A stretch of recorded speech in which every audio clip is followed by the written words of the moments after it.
සුබ දවසක් හැමෝටම. ඉතින් අද මං එළියට යන දවසක්. ඉතින් මට පොඩ්ඩක් පෙන්වන්න හිතුණා මේ රටවල පොදු බස් සේවාව කොහොමද ක්‍රියාත්මක වෙන්නේ කියලා. බස් ස්ටෑන්ඩ් වල තියෙන නිදහස, ඒ වගේම කාඩ් එකෙන් පේමන්ට් කරන එක, මේ වගේ දේවල් ගොඩක් තියෙනවා පිට රටවල පොදු බස් සේවාවේ. ඒ වගේම ලංකාවෙත් හෙට සිට ක්‍රියාත්මක වෙනවා කාඩ් එකෙන් පේමන්ට් කරන එක. ඉතින් ඒකත් ලංකාවේ ලොකු වෙනසක්නේ.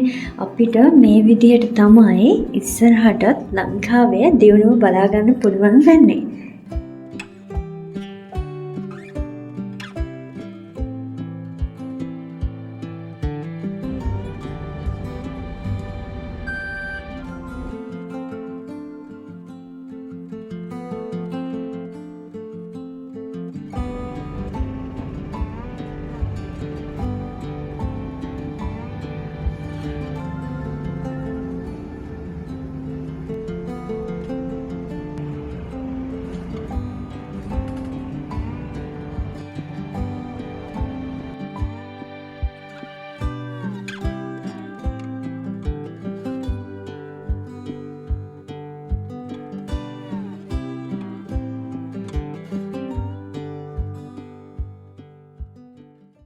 බස් ටිකට් එකෙන් මාටිය ගහනවා කියන එක හරි ප්‍රසිද්ධ කාරණයක්.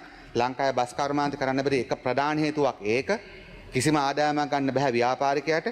ඒ නිසා ඒගොල්ලෝ ලොකු ඉල්ලීමක් වෙන බස් සංගම් වල, පෞද්ගලික බස් හිමියන්ගේ බස් සංගම් වල අපිට කාඩ් පේමන්ට් සිස්ටම් එකක් හදන්න කියලා. ඉතින් ගොඩාක් අය ඔකට වටේ ගිහිල්ලා තිබුණා මේ වෙනම ට්‍රාන්ස්පෝර්ට් කාඩ් හදන්න. ඒක කරදරකාර වැඩක් සහ ඒක පරණ වැඩක්. අපි ඒ නිසා බලාපොරොත්තු වෙනවා නොවැම්බර් 30 වෙනකොට. අපි ඩිජිටල් අමාත්‍යාංශය සහතිකයක් දීලා දෙනවා. අපි නොවැම්බර් 30 වෙනකොට ලංකාවේ දැනට බස් ටිකට් මැෂින් තියෙන ඕනම සාමාන්‍ය මට්ටමේ බස් ටිකට් මැෂින් තිබෙන ආයතනවලට ඒ වගේ බස් ටිකට් මැෂින් එකක් තියෙන බස් එකකට ඕනම මගියෙක්ට පුළුවන් තමන්ගේ තියෙන ඕනම ලංකාවේ භාවිතා කරන බැංකු කාඩ් එකක් පාවිච්චි කරලා ටිකට් එක ගෙවන්න. හරි? එතකොට ආයිත් හැම කෙනාටම කාඩ් තියෙනවද? හැම කෙනාටම බැංකු කාඩ් තියෙනවද? ඒක නෑ. ඒක ප්‍රශ්නයක් නෑ. ඒගොල්ලන් රුපියල් දෙයි. ටික දවසක් යනකොට ඒගොල්ලෝ පුරුදු වෙයි. ටික දවසක් යනකොට පුරුදු වෙයි. මට මතකයි ඊ channel එකෙන් පටන් ගත්ත මුල් කාලේ මිනිස්සු වට එකේව කිව්වා. දැන් මම හිතන්නේ කවුරුවක් නව ලෝකයට ගිහිල්ලා ආසිරිකට ගිහිල්ලා උදේ 7 ඉඳන් පොලිම ඉඳලා කවුරු channel කරන්නේ නෑ.